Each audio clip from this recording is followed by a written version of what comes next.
What is going on? Welcome into BP Insights. So let's talk about it. We talk about how attractive. So title of this: attractive guys tend to have a abundance mindset when it comes to dealing with women. Why is this?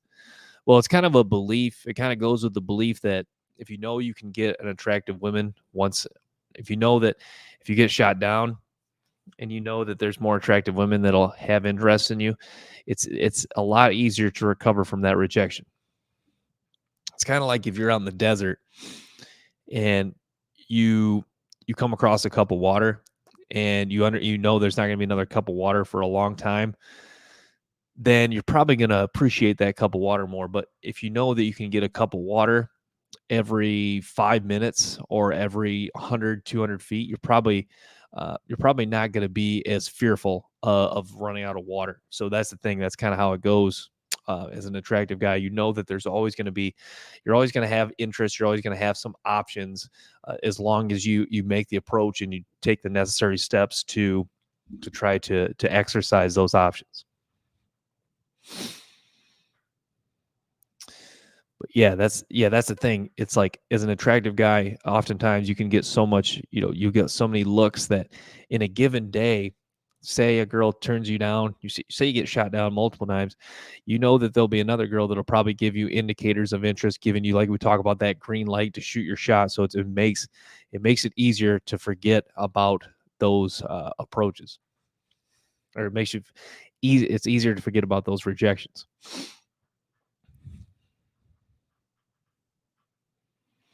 We talk about studying. I talk about studying guys who have success with women.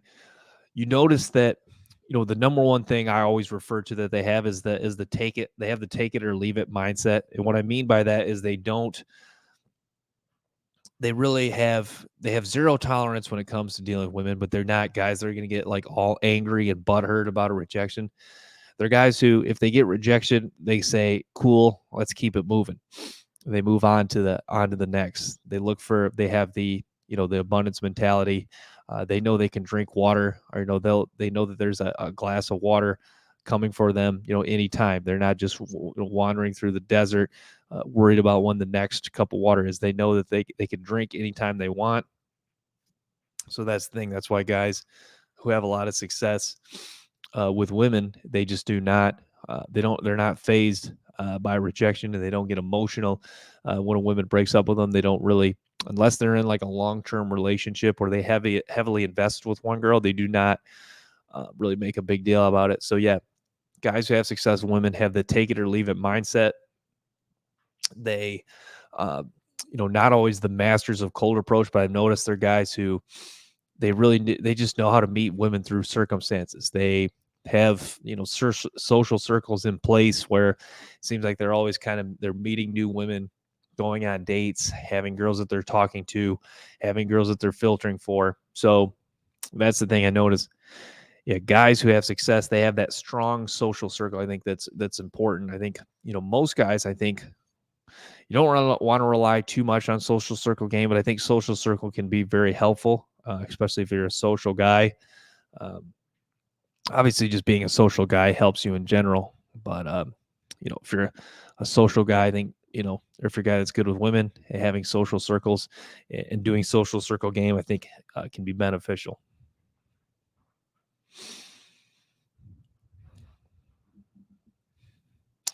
But yeah, attractive guys that have successful women, um, or guys that are good with women, take it or leave it mindset. They seem to be chill, laid back guys. It's more so, Darius M talked about, they're guys who, if the girl comes, she comes. If she goes, she goes. It's they don't invest too much about why. I guess another important fact, they don't invest too much about why the girl left. They they touch on it briefly. I think that's important for a lot of guys. Don't reflect on too much about what went wrong. Um, Reflect briefly, learn how to fix it, and then move forward. But yeah, it's yeah, guys who have success, they're interesting to study. Like I talked about, I think you see a lot of attractive girls with tall guys. I think that's why a lot of guys think that like they're doomed if they're not at least 6 foot tall, because uh,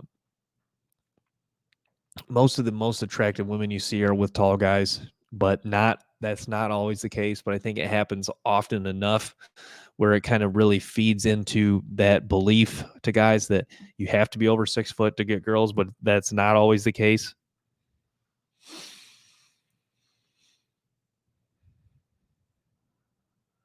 But yeah, I think that, success, and I think, and then, also guys who have successful women, um, they're usually always at least somewhat of attractive, and they're always at least somewhat in shape. Um, you got to be, if you're not in shape, you're really putting yourself in a tough position to have success. Um, if you don't really, I guess what's really tough as a guy, if you don't really have one key trait about you, like if you're not like in really good shape, if you're not really tall, if you're not uh, have really good charisma, if you don't have one of those key things, if you don't have a lot of confidence, charisma, aren't in really good shape, don't have your money on point, you don't have like if you don't have at least one or two key traits, I think that's where, um, obviously, if you don't have one of those traits, that's you're probably just most likely in that category of just average or below average. But missing one or two of those traits, even if you have one of those traits, it can even be tough unless you have like really good looks or status. But if you don't have game, money, looks, status, if you don't have any of those big three, big four, then it is just that's when it just really becomes tough for you.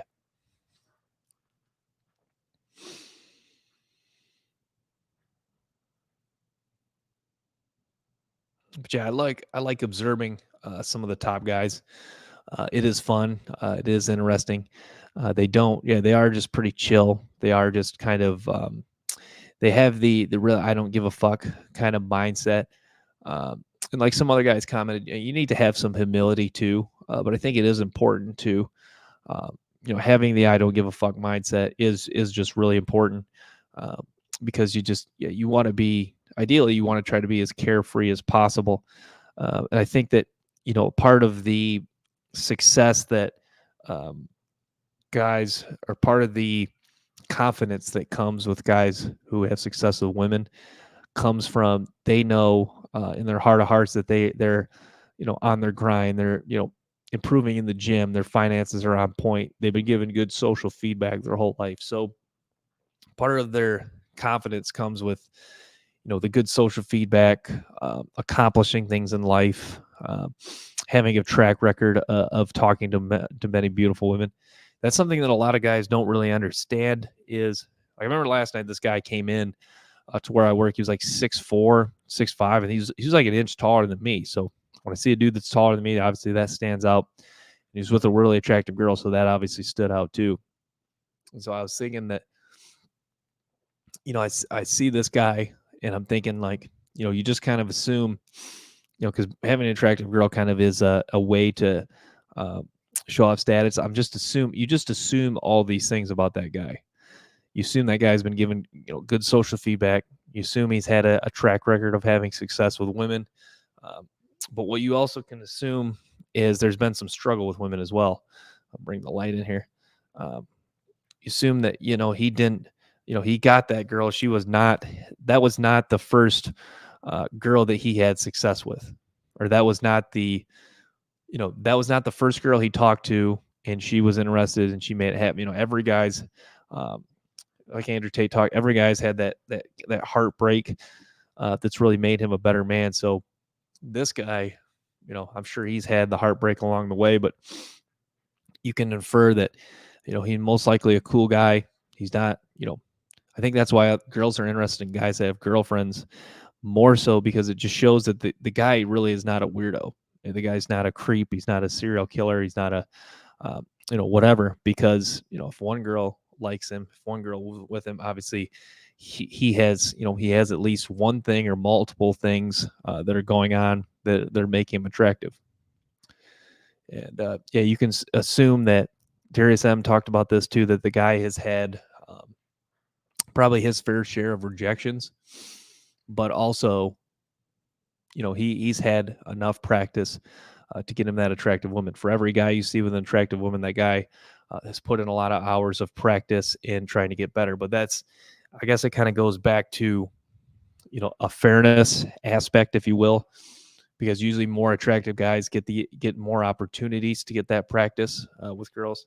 I think that's what's so tough about average, below average guys. They don't always get the opportunity to get that practice in that they need, because they just don't, they don't get enough dates. And if they do get dates, it's with women they don't really like. So, um, but yeah, so bottom line, attractive men, they've put in practice, um, naturally can have abundance mentality. They became a good social feedback.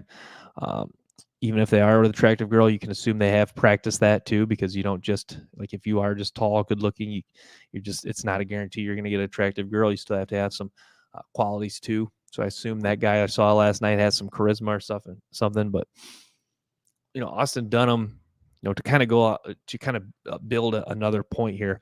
Austin Dunham talked about, one of the main problems with the dating market right now is a lot of guys who are 7s, 8s, they go for girls that are like 4, 5s, and 6s, because he makes the point. A lot of guys talk about this. Ideally, girls want guys that are at least 2 points higher than them. So that's the thing. If you're a guy that's an 8 and you're getting with girls that are 5s, 6s, even 4s, that really is gonna build into their overinflated sense of ego. Think about, if you're a girl and you get with a guy that's an 8, or you really want to go, do you really want to go now to talking to guys that are 5s, 6s, 7s? That's your new set point. That's your new standard right there, is guys that are 8s. So that's the thing, how attractive guys can kind of screw up the dating market. It's like guys who date, like Dan Bilzerian on his podcast talked about how girls who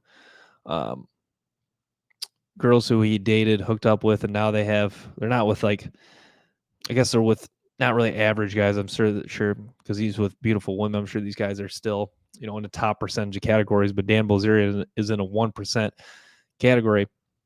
These girls are with now kind of guys that are not, on his level. And, they get insecure and saying, did Dan fuck you better and stuff like that. So that's the thing is, once a girl deals with that caliber of man, it's harder for her to go back down. She wants to stay. She wants to stay up there. She does not want to go, if you're eating steak and lobster, and if you're eating good every day, you don't want to go back to just, eating, cold sandwiches and expired fruit. And once you have a standard of living, you want to stay at that standard. You don't want to go back down.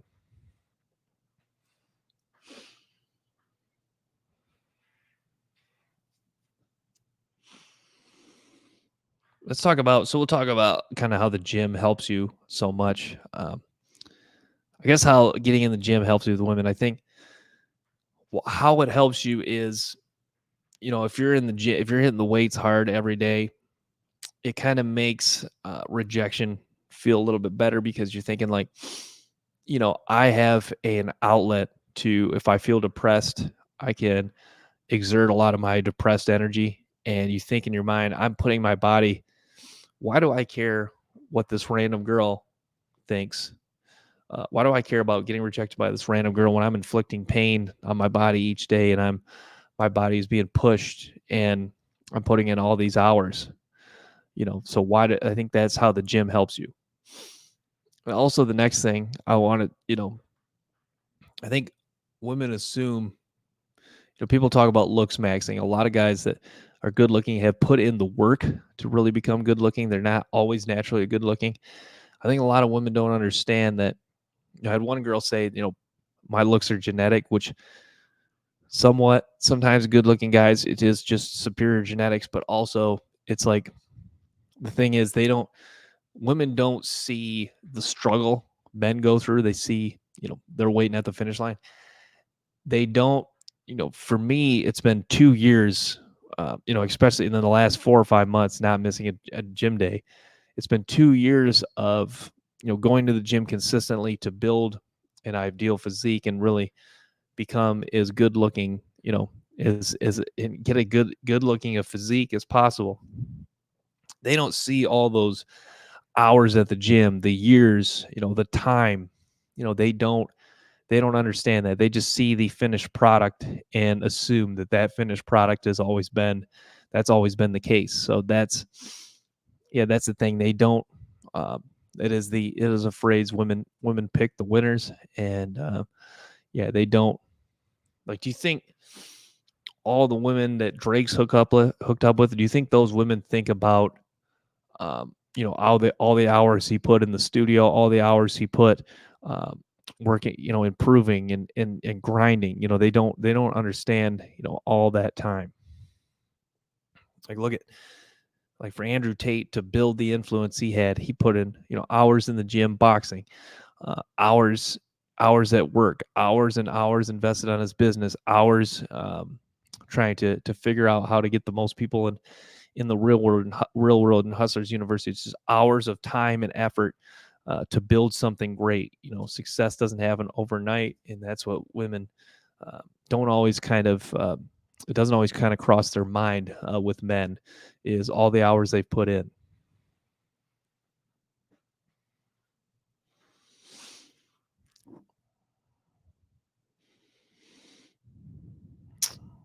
But yeah, I think women they like to pick the winners.